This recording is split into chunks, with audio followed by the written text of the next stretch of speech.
podcast 100% draft pour Dunk Hebdo. Salam au micro, je suis super content de vous retrouver en ce mois de décembre. Noël approche et on se retrouve en fait dans ce nouvel épisode pour parler draft et plus précisément, vous l'avez vu dans le titre, pour parler des meneurs de la prochaine draft de la QV 2019. Poste de meneur qui est pas le poste le plus fourni apparemment lors de la prochaine QV, c'est ce qu'on disait en pré-saison, c'est ce qu'on dit un peu toujours aujourd'hui.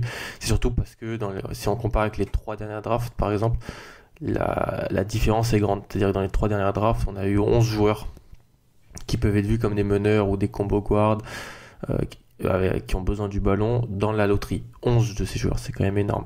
Cette année, on parle plus d'une QV d'ailier, mais on a quand même des meneurs qui sont à mentionner dans les discussions de draft. Et en fait, c'est ce qu'on va essayer de faire dans ce nouvel épisode, un petit tour d'horizon après un mois et demi de compétition des meneurs, comment juger tout ça, qui fait une bonne saison, qui déçoit peut-être pas un petit peu plus, surtout qu'on a une classe plutôt intrigante. On a un joueur, Darius Garland, dont on va commencer par lui dans quelques instants, qui s'est blessé. On a un des joueurs qui déçoivent, on a des joueurs qui montent qu'on n'attendait peut-être pas. En fait, on va faire ce petit tour d'horizon et voilà, essayer de voir un petit peu, après un mois et demi de compétition, où est-ce qu'on en est. On va commencer par la nouvelle un petit peu délicate des dernières semaines, c'est la blessure de Darius Garland. Darius Garland, le meneur de jeu de la fac de Vanderbilt, c'est vraiment la tuile pour lui, parce que c'était l'un des top meneurs de cette draft. Il était meneur numéro 1 sorti de lycée l'an passé, selon ESPN et selon 24/7, qui est l'autre site qui joue les prospects. Il était numéro 2 derrière Ashton Hagans. Et là, il s'est blessé au ménisque. Il a été opéré et on devrait vraisemblablement pas le revoir. On va pas le revoir, je pense, cette année du côté de Vanderbilt.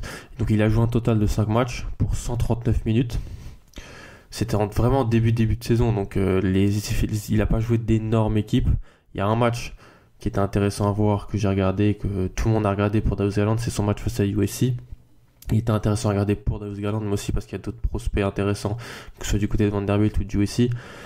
Ça fait peu pour scouter un joueur, 139 minutes, mais on a de la matière. Et en fait, quand on pense au profil Darius Garland, de ce genre de joueur très haut au lycée qui arrive en NCAA et qui se pète comme lui, on peut penser à 2 choses qui peuvent aller dans son sens, si on veut qu'il se fasse drafter plus tôt. La première, c'est que ça arrive que des joueurs qui possèdent peu de matchs en NCAA se blessent, soient draftés haut. Parce qu'en fait, les scouts les connaissent depuis longtemps. Les franchises les connaissent depuis longtemps. On les a vus jouer au lycée. On les a vus jouer dans les camps de jeunes des top lycéens où ils se retrouvent, les AAU et compagnie. Donc on a du film sur ce genre de joueurs. Rien que dans les deux dernières drafts, Michael Porter Jr. et Harry Giles, c'est des joueurs qui ont été draftés au premier tour, dont un en loterie. Michael Porter Jr., alors qu'ils n'avaient pas joué quasiment en NCAA. Harry Giles avait joué, mais il avançait pas sur le terrain. Et ça, c'est la première raison. La deuxième, c'est que quand on est un top lycéen, on a un pédigré. Les franchises le savent et prennent le risque. Comme avec les 2 derniers joueurs que j'ai cités, on peut prendre le risque à quand on est dans une draft et qu'on descend un peu après le top 10. Il y a une telle baisse en termes de talent que tout talent est attrayant pour les franchises. Et Darius Garland, même si il s'est pété au ménisque, c'est une chose pas positive du tout. C'est un muscle vraiment qui est délicat à se réparer. Il peut y avoir des résidus pendant pas mal de temps sur un ménisque, surtout pour un joueur qui est meneur, qui est plutôt explosif balle en main. C'est un petit peu dérangeant, mais voilà, ça peut aller dans son sens. Il restera attrayant pour les franchises, Darius Garland. Surtout que, et j'en avais parlé dans l'épisode où j'avais fait un petit peu le top 10 des joueurs de retour en NCAA pour la saison, la classe de meneur est pas énorme. Surtout par rapport aux années précédentes, comme je l'ai dit en introduction. Et même avec sa blessure, Garland, il reste top 3. Il reste top 3 meneur de cette draft pour l'instant. Donc en fait, il ne devrait pas tellement chuter. À l'inverse, il ne peut plus monter, en quelque sorte. Il a plus la possibilité d'impressionner et de monter dans les rankings, mais il ne va pas tellement baisser. Il pourrait baisser si d'autres montent beaucoup, mais c'est un petit peu délicat. Le profil de Darius Garland, là on a parlé de sa situation, on a parlé du joueur un petit peu, donc 1m88, 79 kg, une envergure à 1,86, c'est un poids plume un peu. Darius Garland, c'est un meneur passeur, quasiment 20% des passes décisives de son équipe quand il est sur le terrain. C'est un joueur qui paraît vraiment smooth, facile. Il facilite le jeu de ses coéquipiers. Il avait un usage important sur ces 5 matchs à quasiment 25%. C'était le leader de l'équipe. En fait, c'est ce qui se ressortait de ces matchs. Et apparaître le leader, il pouvait aussi aller prendre les choses en main et prendre de belles dispositions offensives, un dribble de qualité. Ça, c'est tout son match face à USC qui me permet de dire ça, parce que les autres matchs, j'ai regardé une mi-temps d'un des autres matchs, mais c'était vraiment en face des adversaires pas de grande qualité. Une qualité de passe qui est au-dessus de la moyenne. En fait, il m'a vraiment fait une belle impression face à USC. Mécanique de shoot plutôt simple, plutôt rapide, qui part un peu de bas, mais ça va, il peut s'élever haut. De ce qu'on a vu en faible échantillon, c'est prometteur. Comme je l'ai dit, à part USC, il n'a pas joué de grande fac et de bons programmes. À voir dans les prochains mois comment Darius Garland sera considéré. Mais il reste l'un des meilleurs meneurs de cette QV malgré sa blessure. Un autre joueur qui commence sérieusement à prétendre au titre de top 2 meneur, top 3 meneur de cette draft. Et lui, contrairement à Darius Garland, on ne l'attendait pas. C'est Ja Morant. Alors Ja Morant, vous en avez tous entendu parler. Parce que c'est le prospect qui buzz dernièrement, c'est le meneur de Murray State.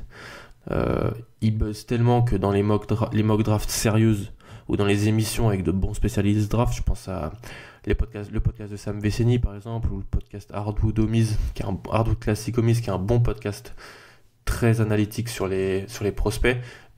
Ça parle de Ja Morant, on parle de Ja Morant dans loterie, on n'envisage pas même de le voir en fin de top 10 et premier meneur de sélectionner lors de la prochaine draft.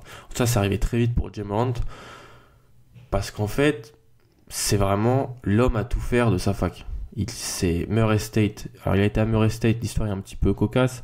Il n'a pas été scouté très tôt au lycée, parce qu'il était un petit peu en difficulté, en termes de poids notamment. Et donc, il a très vite dit oui à la fac de Murray State, il y avait des liens avec son papa.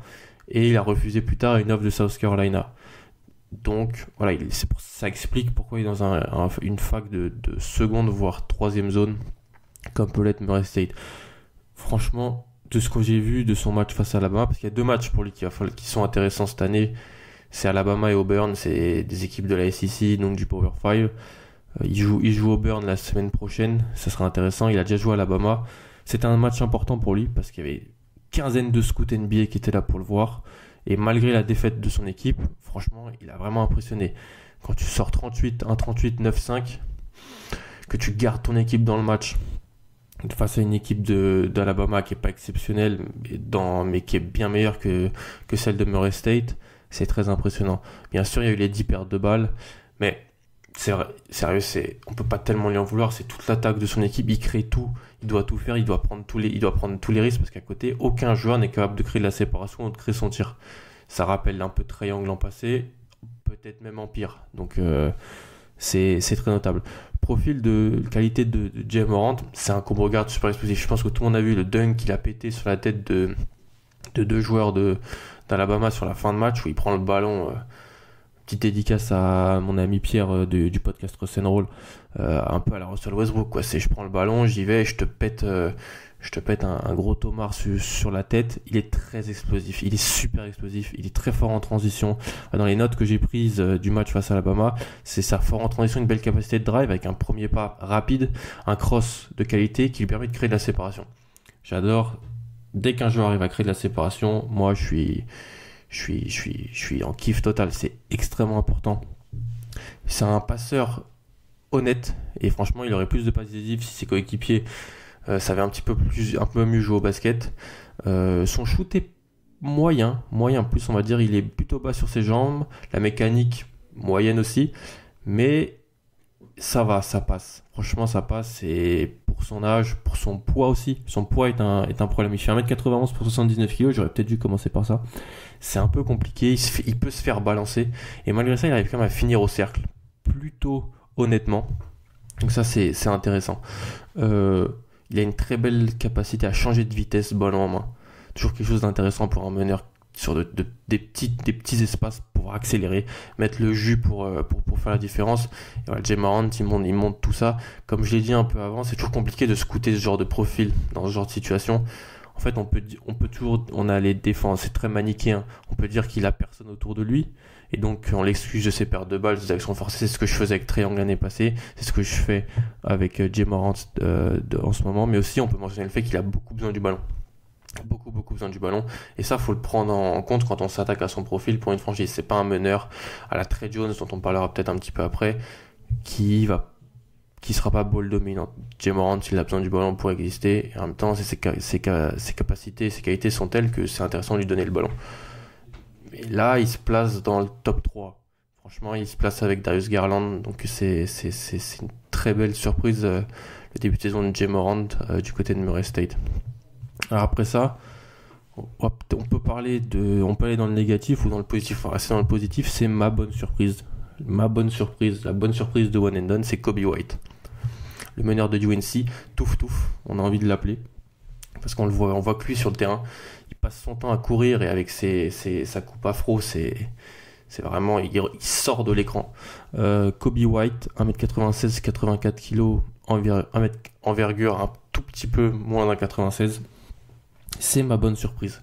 Parce que quand j'ai regardé North Carolina pour scouter Nassir Little, qui devrait probablement être top 5 de la draft, donc je l'ai regardé face à Michigan, face à Texas, face à UCLA. Et voilà, North Carolina a déjà joué des bons matchs. Et quand vous écouterez le podcast, ils auront sûrement joué contre Gonzaga encore. Donc, un calendrier très difficile pour North Carolina, mais en même temps, c'est super pour scouter Nassir Little et Coby White parce que c'est des adversaires de qualité. En fait, quand j'ai regardé Nassir Little, c'est Coby White qui m'a fait une super impression. Parce qu'en fait, Nassir Little, il sort du banc, il joue peut-être pas à sa position préférentielle. Encore une fois, merci les coachs NCAA. Et Coby White, lui, c'est le meneur titulaire de l'équipe. Il a pas mal de ballons. Et il me fait très forte impression. Il a plus de 15 points et 3,5 passes d'ess par match. 45% au tir, 42% à 3 points. Il y a un usage important dans une équipe qui a quand même des seniors et des joueurs un peu plus âgés que lui, qui ont un pedigree NCAA. Et en fait, quand je reprends les notes du match face à Michigan et face à Texas, ce qui me marque avec Coby White, c'est que c'est un accélérateur de jeu. Il pousse le jeu tout le temps. Il cherche toujours à aller très vite au panier adverse en transition. Il est très très fort, que ce soit à la passe ou à l'attaque du panier. Que l'adversaire marque ou ne marque pas, il demande le ballon directement en tapant des mains. Et voilà, il cherche toujours à accélérer le jeu. Il est très rapide. Ça lui permet de battre ses défenseurs sur un premier dribble et donc de finir au cercle ou de tirer en créant une séparation qui est notable. Il se dépense, il cherche toujours à se battre. Voilà, quand son équipe prend des éclats, je pense à Michigan, où la deuxième mi-temps c'était une catastrophe, lui c'était le seul joueur où tu te disais, lui il a envie de jouer, il se laisse pas abattre, il se bat, il accélère, il fonce toujours à 100%, à 1000% même. Et ça c'est intéressant, c'est un vrai scoreur. C'était le pedigree qu'il avait dans l'état de Caroline du Nord au lycée, en fait il pouvait scorer d'un peu partout. Flotteur, runner, leaner, il a un jumper pas mal, il a une belle élévation à mi-distance, il shoot à 3 points, alors qu'on pouvait penser que alors qu'il en prend pas mal des shoots à 3 points. Moi, il m'a vraiment impressionné, Coby White. C'est un joueur, je peux le voir partir au premier tour. Sérieusement, il est extrêmement unidimensionnel parce que défensivement, il a des soucis. Du match face à Michigan et face à UCLA, ce que j'ai noté, c'est zéro communication, zéro dissuasion contre le meneur adverse. Peut-être qu'il se dépense tellement en attaque qu'en défense, il a plus rien à donner. Il n'est pas investi. Des fois, il essaye, il se place un peu, il essaie de passer entre les écrans, mais c'est vraiment compliqué. Et donc ça en fait un joueur unidimensionnel qui fait que je le vois pas être starter en NBA. Dans ses premières années NBA. Voilà, je pense que ça peut être vraiment un energizer. Mais c'est vraiment une bonne surprise. Coby White, il a de quoi faire. J'attends de voir s'il peut prendre un peu de muscle. Là, franchement, les Garland, Morant et lui, c'est pas voilà, ça pèse pas hyper lourd sur la balance, quoi. Donc, à voir s'ils vont peut-être en NBA, il y a des programmes pour prendre un petit peu de gabarit, à voir s'ils vont pouvoir en bénéficier. Mais très belle surprise, Coby White, dans le positif, vraiment dans le positif. Alors là, j'ai parlé un petit peu des 3 joueurs qui vraiment, pour moi, sortent du lot pour le moment, vraiment dans le positif, avec Darius Garland, Ja Morant, et puis Kobe White. Alors maintenant, on va faire un petit peu les bons points et les mauvais points. Ah oui, c'est le rôle de professeur que je m'auto-attribue dans One and Done. En commençant par le négatif, qui perd des points dans cette classe de meneurs où, il faut le rappeler, il y avait des places à prendre parce que c'est pas une classe hyper profonde et hyper exceptionnelle par rapport aux dernières surtout. Qui perd des points? Les deux meneurs de Kentucky déjà. Ashton Hagans et Immanuel Quickley, qui étaient des grosses recrues en sortie de lycée. En même temps, quand tu vas à Kentucky, t'es une grosse recrue en sortie de lycée. Alors Ashton Hagans, il était meneur numéro 1 selon 24/7. En sortie de lycée devant Darius Garland, selon ESPN, il était un peu plus bas. 3e ou 4e, je crois. Derrière Garland et Trey Jones, dont on parlera après. Ashton Hagans, il joue pas. Il joue plus, un petit peu plus dernièrement, mais ça reste une déception parce qu'on attendait beaucoup de lui. Il prend pas de tir, il prend que 3 tirs en 20 minutes de jeu par match. Il va pas sur la ligne. C'est compliqué, c'est très compliqué. Face à Seton Hall le week-end dernier, où il a montré plus de choses, il a eu plus de confiance. Voilà, il perd des points pour l'instant, ça va voir dans les prochaines semaines. Avoir aussi son coéquipier Immanuel Quickley. Immanuel Quickley, lui aussi, perd des points. Il joue un peu plus qu'Ashton Hagans, il a 25 minutes, mais lui aussi, il n'est pas hyper impliqué dans le scoring de son équipe. Il a un peu plus de 4 tirs par match. Voilà, Ashton Hagans et Immanuel Quickley, c'est les 7e et 8e joueurs de Kentucky en termes de shoot pris. C'est pas possible. Bien sûr, il y a beaucoup de bons joueurs dans cette équipe, de bons prospects, mais pour des joueurs qui avaient des ambitions, c'est très compliqué. Pour des grosses recrues surtout. Après, ce que je peux mentionner pour aller dans leur sens et peut-être du positif, c'est que Calipari, comme d'habitude en novembre-décembre, il est en train de jauger son groupe. Il jauge ses prospects et on a déjà vu des prospects prendre de l'importance et du galon bien plus tard. Rien que l'année dernière, chez Gilgeous Alexander, c'est la recrue la plus basse de Calipari de sa classe de 2017 et c'est lui qui a... C'est lui qui... Il sortait du banc au début et c'est lui qui, dès janvier-février, a été instauré dans le 5 de départ et a été mis en leader de l'équipe. Donc ça pourrait arriver avec Ashton Hagans ou Immanuel Quickley. C'est des joueurs qui étaient très très haut en sortie de lycée et c'est des joueurs qui pourront peut-être pas rester en NCAA l'année prochaine parce que Tyrese Maxey, qui est peut-être l'un des meilleurs meneurs l'an passé, va aller à Jadi, qui irait à Kentucky. Il y a déjà des joueurs qui partent. Quade Green, qui était une bonne recrue l'année passée, qui devait être le meneur devant Gilgeous Alexander, là il a aussi du mal. Les 3 meneurs ont du mal, donc lui il a décidé de transférer, donc ça peut faire de plus de temps de jeu pour Ashton Hagans et Immanuel Quickley. Tout ça c'est à voir, on va voir dans les prochains mois. En tout cas c'est pas hyper positif pour le moment. Les autres où c'est pas hyper positif, c'est Javon Quinerly qui joue pas. Javon Quinerly, le meneur de Villanova. On sait que Villanova et Jay Wright, ils se font pas toujours jouer les jeunes joueurs. Il y a eu du redshirt. Redshirt, c'est quand on ne joue pas une année pour ne pas perdre une année d'éligibilité, en gros. C'est arrivé au Mari Spellman, qui avait été un peu forcé pour des problèmes académiques. Ça arrive à Dante DiVincenzo, qui s'était blessé. Et donc, Jalen Brunson n'avait pas eu beaucoup de responsabilités très tôt. Il avait joué par contre, vraiment joué dans le 5 il y a 3 ans en tant que freshman, mais voilà. Quinerly, moi j'aurais pu penser qu'il avait joué parce que Villanova avait perdu DiVincenzo, Brunson, Michael Bridges, Omari Spellman, donc moi je pensais qu'il aurait pu jouer, mais c'est pas le cas. Il devrait rester encore à NCAA, je pense, l'année prochaine, sauf surprise, alors que franchement il avait impressionné beaucoup de gens au lycée. Et c'est un petit peu compliqué. J'avais des attentes sur lui, je suis un petit peu déçu. Mais on va voir comment ça se passe prochainement. L'autre qui me déçoit, et lui il me déçoit pas mal, c'est Jalen Haynes. Je vous en avais parlé dans le top 10 des joueurs qui étaient de retour en NCAA. Il me déçoit pas mal. Jalen Haynes, le meneur de UCLA. Ses matchs face à des équipes décentes sont décevants. Je l'ai vu face à UNC et Kobe White, face à Michigan State. Il n'y a pas de progression. Progression attendue n'est pas là. Il shoot moins bien. Il a une moins bonne adresse parce qu'il prend plus de shoot, donc l'échantillon est plus important. Et voilà, la vérité sur son shoot apparaît en quelque sorte. Je sais pas, je le trouve décevant. Je trouve l'équipe de UCLA décevante, lente. Ça me dérange un peu. Et que je l'avais potentiellement au premier tour. Jalen Hurts, je l'ai plus potentiellement au premier tour. Voilà, il est sur mon board, il commence à se dessiner. Que je vous ferai parvenir avant la fin d'année, je pense, dans un épisode. Il est plus au top et ça me déçoit un peu parce que avec le départ d'Aaron Holiday, avec lui en ball handler numéro 1 dans cette équipe du UCLA, j'avais des espoirs. J'en avais vu des flashs l'an passé. Il confirme pas tellement. Voilà, c'est la vie, mais la saison n'est pas terminée. Attention, il peut encore progresser et je lui souhaite surtout. Alors, qui perd des points, on vient de le dire. Qui en gagne? 2 joueurs. Après, on se quittera parce que on va pas non plus faire tous les joueurs du monde. Qui en gagne? Trey Jones, le meneur de Duke, le petit frère de Tyus. Si je reprends mes notes encore une fois, des matchs de Duke que j'ai pu regarder, donc j'en ai regardé 4 parce que faut regarder Duke. Donc Kentucky, San Diego State, Gonzaga, Indiana, ils ont joué des bonnes équipes déjà. J'ai que noté du positif sur Trey Jones. Il perd pas de ballon, 13% de perte de balle quand il est sur le terrain. Il fait aucune erreur, il défend. Bref, c'est fort de sa part. En fait, il est la 4e option, c'est sûr. On peut lui dire, voilà, t'es que la 4e option. Mais dès qu'il doit mettre un shoot important, il le met. Il peut pénétrer. Il a une fluidité balle en main, mais il peut aussi sanctionner loin.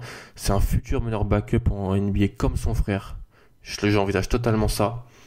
Et c'est une belle surprise, Trey Jones, parce que voilà, on se disait, voilà, on va parler de Zion, on va parler d'RJ Barrett, Cam Reddish. Trey Jones, il est pas en reste. Franchement, il fait vraiment ce qu'il a à faire. Il est très, très important dans le schéma défensif de Coach K et dans la fluidité offensive de Duke, parce que tu peux pas toujours demander à RJ Barrett de prendre le ballon. Il y a du hero ball de RJ Barrett, du mauvais hero ball de RJ Barrett qui peut se mettre en place. Et quand Trey Jones prend le ballon en main, c'est des choses intéressantes qui se passent. Alors le deuxième joueur qui gagne plutôt des points, c'est Luguentz Dort. Alors j'ai sûrement mal prononcé le prénom, je m'en excuse, mais alors lui, il faut commencer vraiment à se pencher sérieusement sur son cas. Freshman canadien d'Arizona State, pas tellement connu, j'ai fait mes recherches, pas tellement connu des radars des scouts l'an passé. J'en avais entendu parler 1 ou 2 fois, mais pas plus. Parce qu'en fait, il avait joué au Canada l'an dernier et en fait, il bluffe pas mal de monde. Sur son début de saison à Arizona State, il a des stats énormes. Il doit être à, je sais pas, plus de 23 points par exemple. Plus de 23 points pour un freshman, c'est énorme. Il bluffe pas mal de monde par son explosivité, sa capacité à changer de rythme, balle en main, comme j'ai dit. Le match que j'ai vu face à Nevada, et le bout de match que j'ai vu face à Nevada m'a impressionné. Il doit encore progresser proche du cercle. Ça, c'est le souci. Proche du cercle, il explose au contact. C'est quelque chose que j'ai lu dans un très bon article sur le site de Stepien que je vous conseille.